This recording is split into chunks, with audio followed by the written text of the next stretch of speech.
Hoje eu vim aqui responder uma tag, a tag das vacinas, uma tag super original e fresquinha que foi criada no grupo de apoiadores do podcast O Nome do Livro. Quem não conhece, O Nome do Livro é um podcast super legal, tem todas as plataformas de podcast que vocês podem conhecer. Eu sou uma das apoiadoras, eu tô nesse grupo, é um grupo fantástico, recomendo pra todo mundo. E lá um dia a gente tava conversando sobre as vacinas, alguém tinha vacinado, a gente tava lá comemorando de sempre, quando a gente começou a pensar em fazer uma tag literária baseada nas vacinas. Então, além de mim, também tem a Ju, o Caleb e a Luana, que são do podcast, e mais todos os outros apoiadores maravilhosos que estavam lá. Somos todos os criadores dessa tag. Espero que vocês gostem.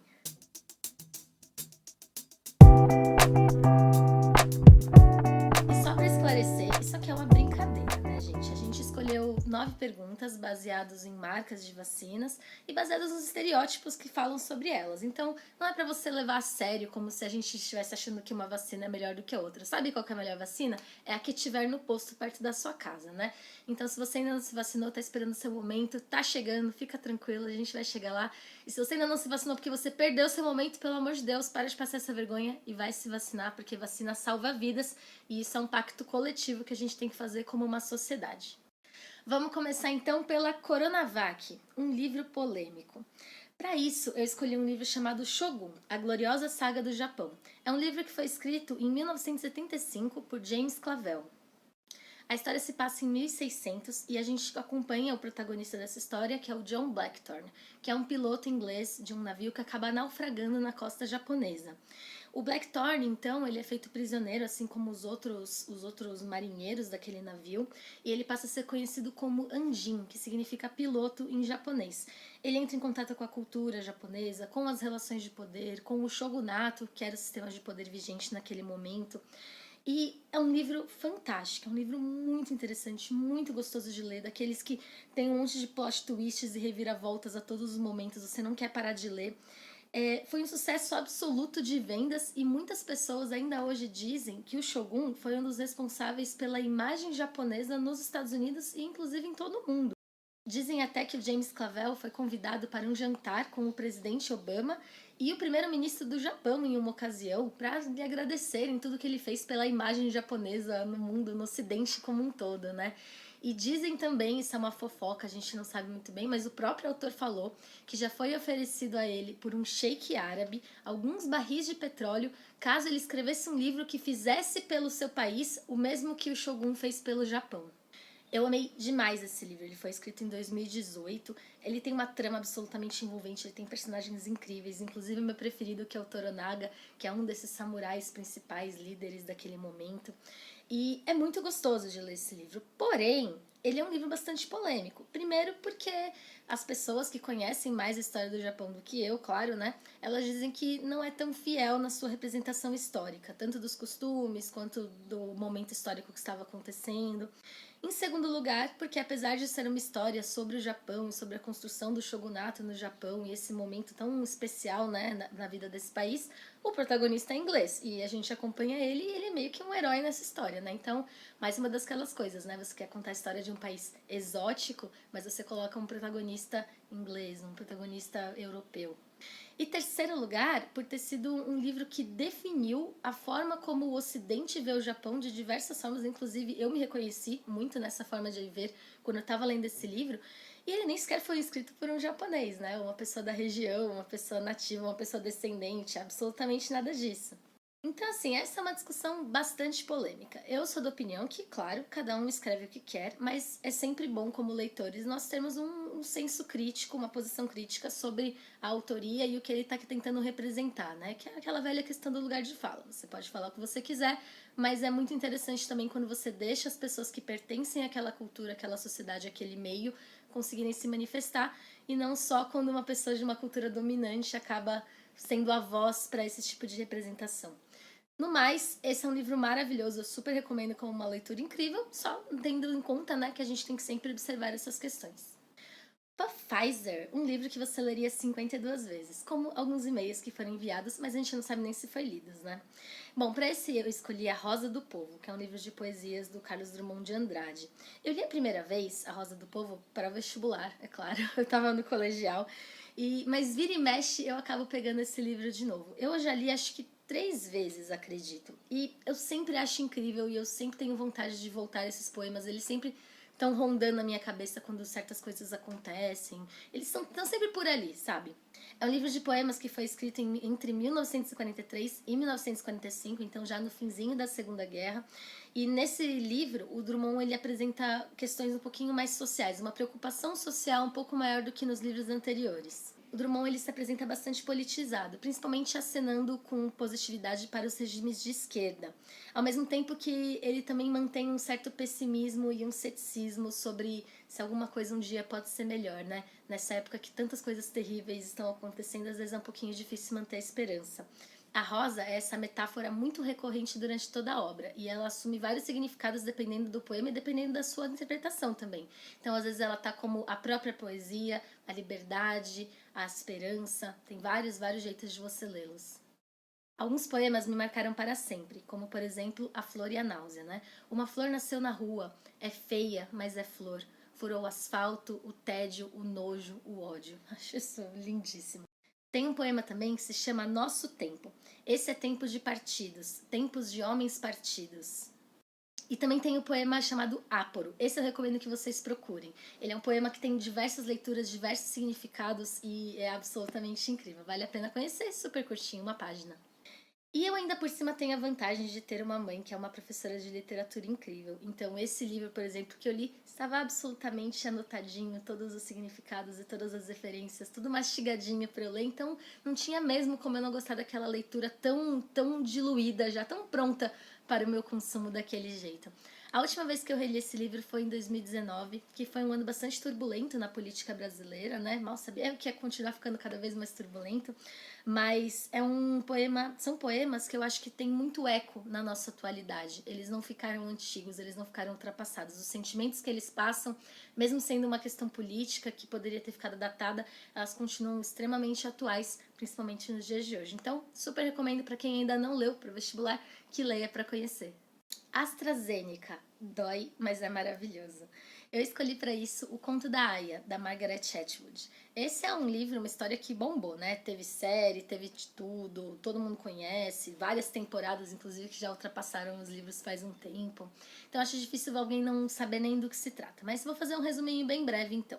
É um livro em primeira pessoa e a narradora ela se chama Offred, que esse é inclusive um nome que a sociedade lhe impôs, e ela vai contar um pouquinho sobre a sua vida em Gilead. Gilead é uma comunidade, é um país que ficava no antigo território onde eram os Estados Unidos e que agora é uma teocracia cristã.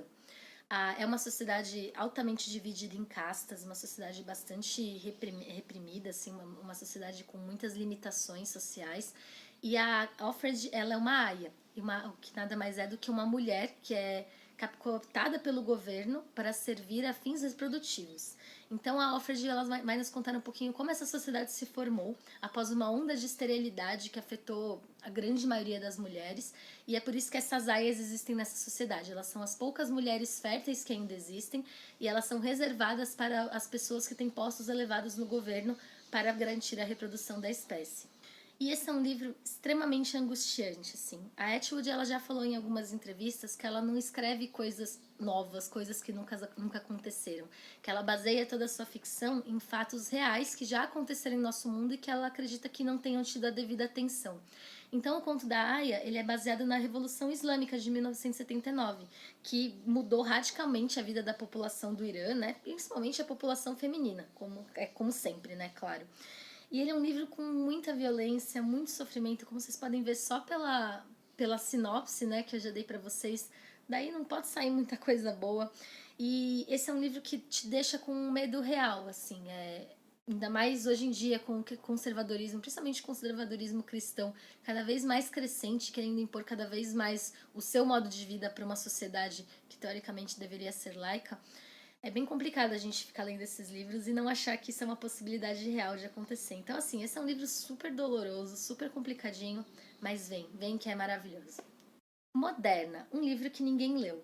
Eu entendi essa pergunta no sentido de um livro que você leu e você nunca encontrou nenhuma pessoa no mundo que já tenha lido ele para você conversar. E eu escolhi para isso a trilogia que se chama Memórias de Cleópatra, da Margaret George.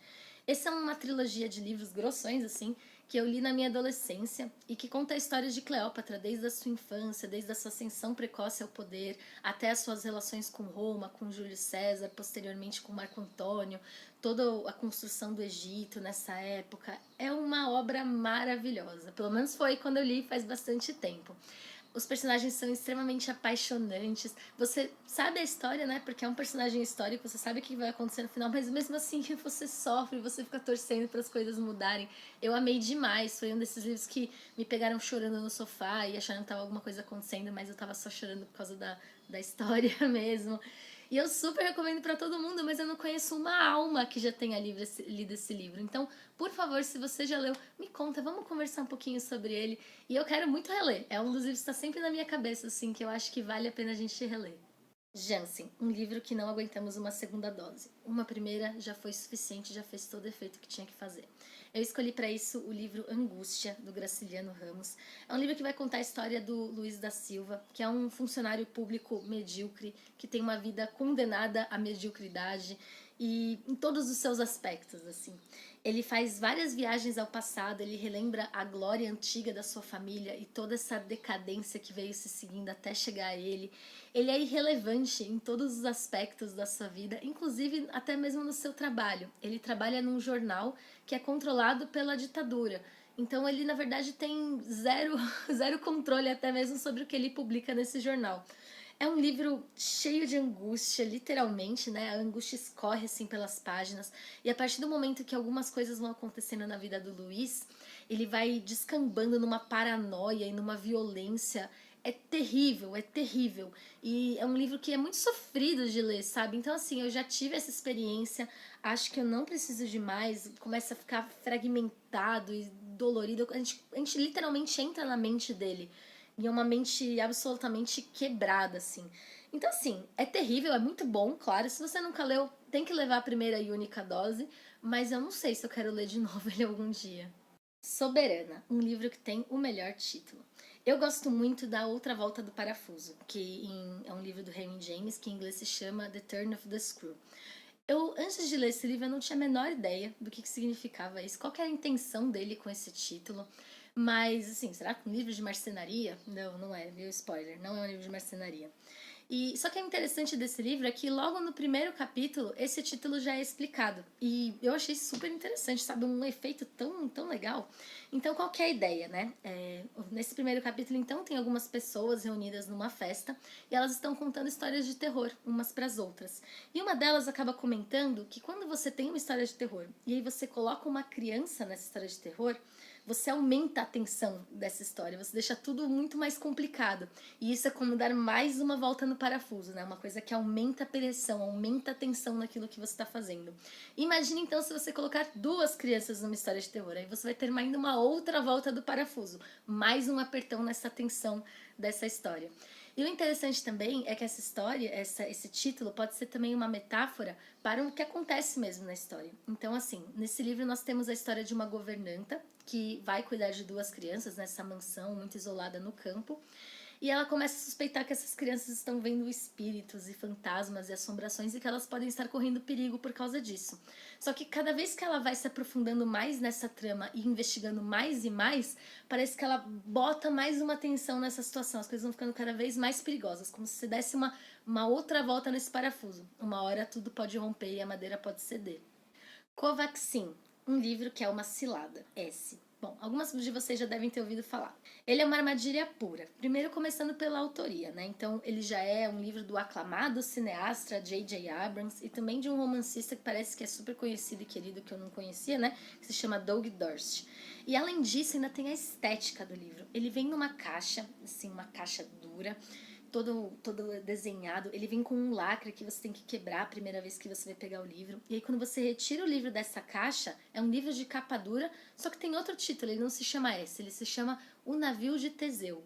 Então, qual que é a ideia desse livro? Você tem esse livro, O Navio de Teseu, que é um livro de biblioteca, e tem duas pessoas que ficam alternadamente pegando esse livro na biblioteca e elas vão se conversando através de escritos em suas páginas. Então, são dois desconhecidos que só se conhecem por aquelas conversas e eles começam a investigar alguns segredos que podem estar escondidos nesse livro, O Navio de Teseu. Então, para fazer a leitura desse livro, além de tudo, dá trabalho, porque primeiro você tem que ler o navio de Teseu em si, né? O livro em si. Aí depois tem que voltar e ler os escritos das pessoas. E elas conversam em diversos tempos, então elas vão indo e voltando nas páginas. Então você tem que ir pelas cores das canetas pra não ler na ordem errada que elas leram. Uma confusão assim, mas parece uma confusão boa, não é? Eu achei que parecia. Só que, nossa, a decepção chegou de um jeito.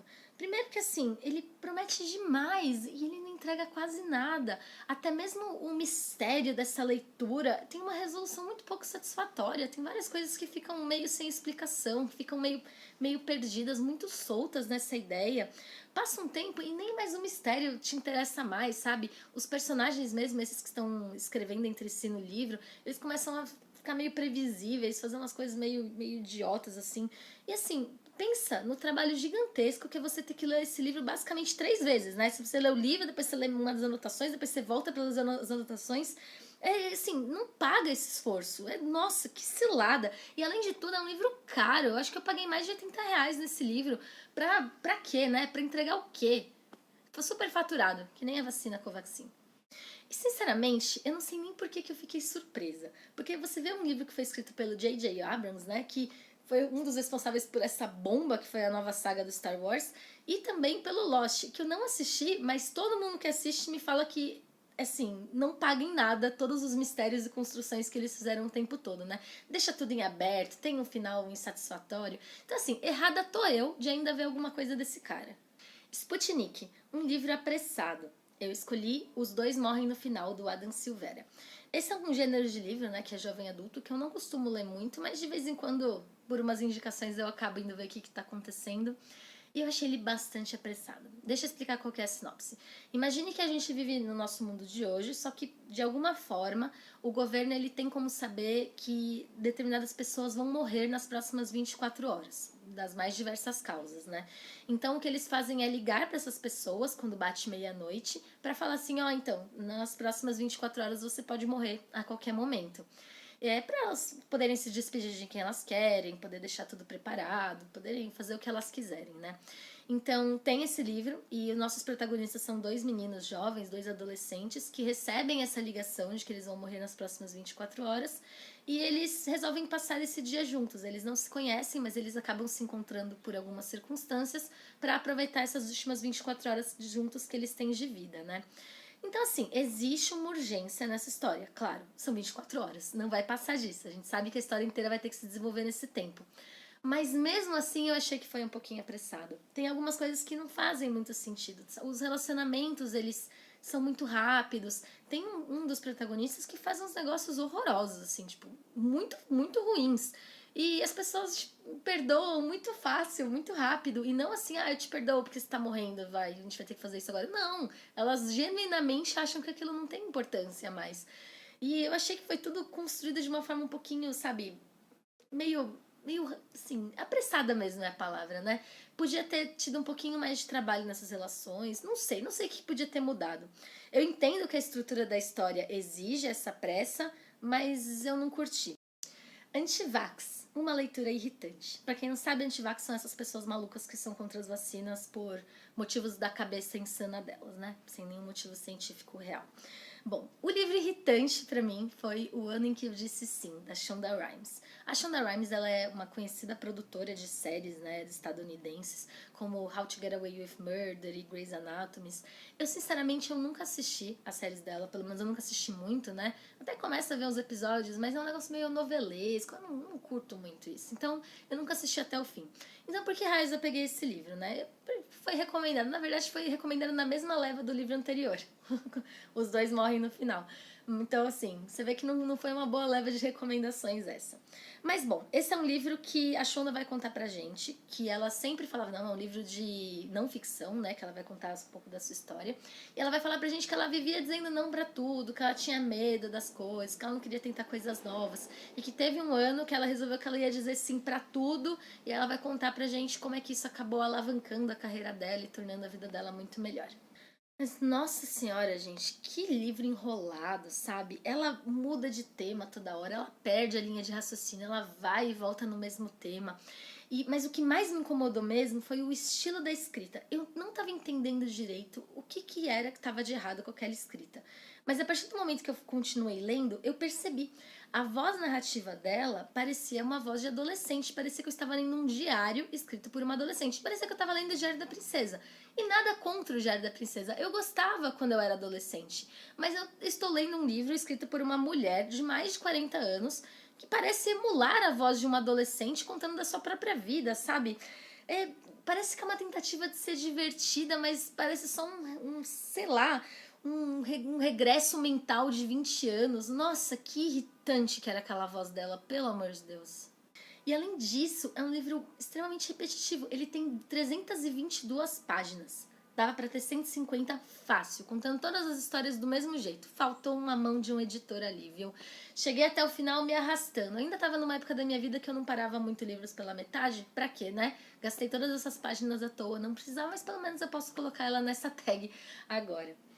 Gente, essa então foi a tag das vacinas. Tem uma pergunta bônus que a gente deixou no ar nessa tag, que é a vai responder não, puta, que é baseada naquele meme maravilhoso, que é o meme do ano, do Esse Menino. E esse é o convite para todo mundo responder essa tag com a gente. Se vocês responderem, por favor, me marquem também o nome do livro podcast. A gente vai gostar muito de saber, de ler, de ver o que vocês acharam sobre ela. E eu espero que vocês tenham gostado, então. Todas as perguntas vão estar aqui na caixa de descrição, se vocês quiserem pegar. E a gente se vê no próximo vídeo, então. Vacinem-se! Tchau, tchau!